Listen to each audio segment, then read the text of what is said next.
What's up guys, it's Tyler from the Aquatic Journal. Today's video is going to be about how to transport fish safely. A lot of people ask about how they should move their fish from one house to another, you should pick up a whole tank kind of fish. That's kind of exactly what I did. I went up and picked up a 45 gallon fully set up, fully stocked, and moved it to my house.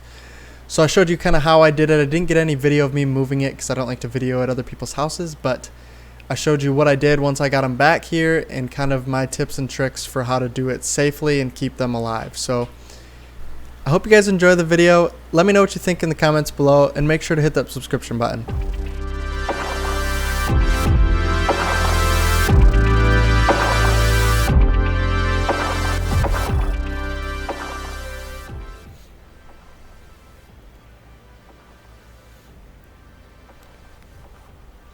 With this tank, I just went ahead and took all the fish in one bucket. This is because they're all community fish, so I didn't really have to worry about them fighting. Make sure to leave air in the top of the tank. You don't want to fill it up right to the brim.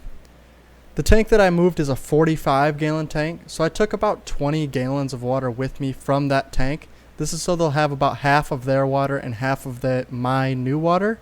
I also took the filter and all the plants and all that stuff. The first thing I did is just start filling it up slowly.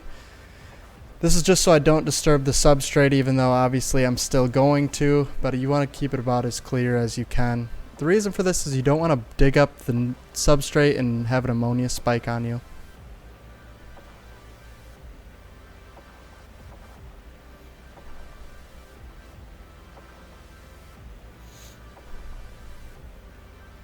Once you have the tank filled up, I just went ahead and plopped the plants back in there. This isn't real important on when you do this in the process, as they're usually pretty hardy. I also put the power head in, just kind of started to get it flowing. There was one fish that was in the plant bucket, so he actually ended up going in the tank now. Otherwise, the rest of the fish I kind of waited for. Because the water was so clear, I hooked up a second hang-on back and filled it up with polyfill, and then just let the other tank run. You can see all the mulm that's built up in there.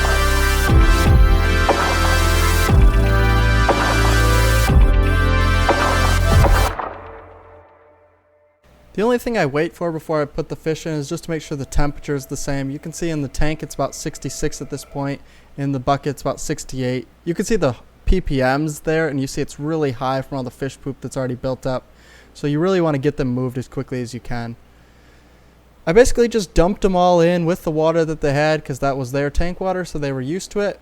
And then you can see them all swimming around here.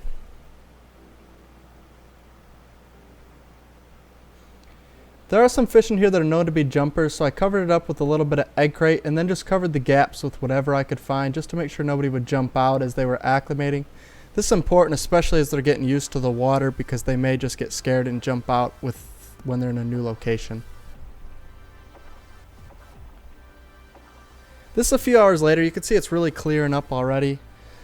The polyfill obviously is getting super dirty, and then a few hours later it's even more clear than that. I just kept adding more polyfill into it to basically polish it off as quickly as I can. This is the next morning. You can see it's pretty clear already. This is when I went ahead and started adding the plants, which went ahead and made it all murky again.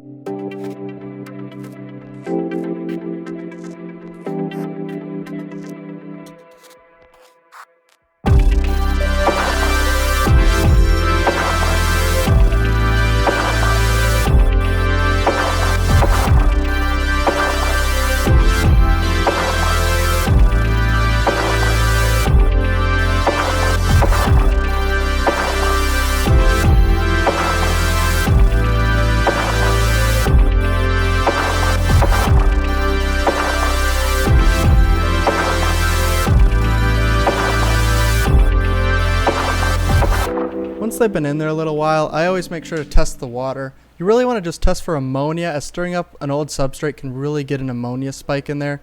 So you just want to be careful to look for that. After that was all said and done, I just went ahead and started decorating the tank. I used some extra dragonstone I had and the wood that was actually in the tank before, and just kind of finished it off. This is what it looks like when it was all said and done. I think it turned out pretty nice. I may add some more stuff in the future, but the fish seem plenty happy for the time being.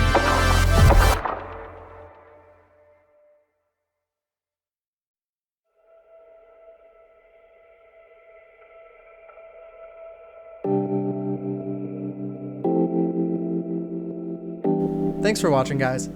The key that I think to transporting fish, honestly, is just to not put them through shock. The ways I kind of help with that, obviously, is I brought over a lot of his own tank water here with me so that it wasn't all my water once they got here.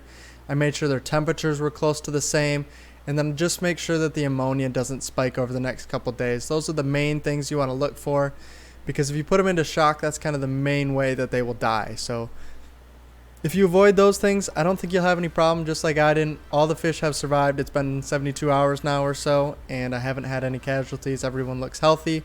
Everyone's eating. It's just been a good transport, basically. So I hope you guys enjoyed the video. Let me know what you think, and I'll see you next time.